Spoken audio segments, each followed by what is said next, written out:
lakbay. Alas 2 na madaling araw, pero ang antok ay di pa rin ako dinadalaw. Tila ang isipan ay naglalakbay pa din sa kawalan. Naglalakbay kung saan-saan. Biglang dinapuan ng kalungkutan. Gusto ko na lang sana itong tulugan para ito ay matakasan.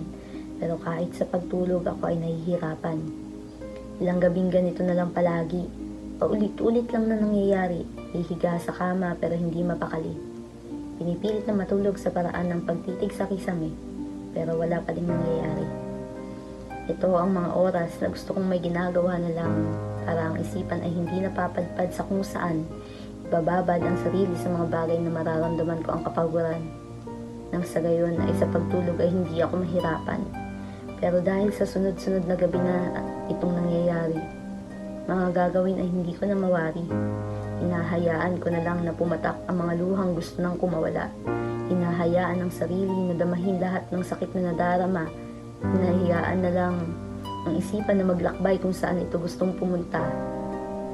Hinahayaan na lang ang sarili hanggang sa maging manhid na. Dahil wala namang mababago kapag darating na ang bagong umaga.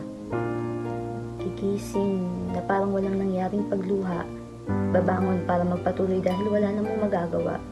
Ngingiti at makikitawa sa mga nakakasalamuha.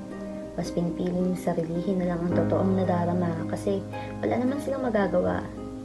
Sabihin na natin ako'y pakikinggan nila, pero ako ba ay maintindihan nila? Kung pati ako ay hindi ko rin alam kung anong dahilan ng aking nadarama hanggang kailan ang magiging ganito. Kung hiram lang itong buhay ko, maaari bang bawiin na ito sa akin at ibigay na lang ito sa ibang tao?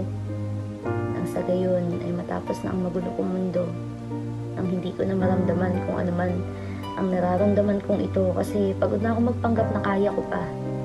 Pagod na ako sa gabi-gabing pagluha.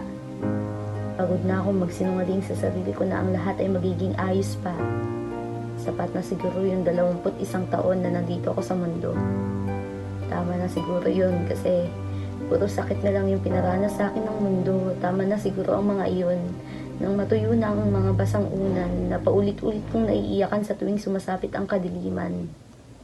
Handa na ako maglakbay patungong kabilang buhay.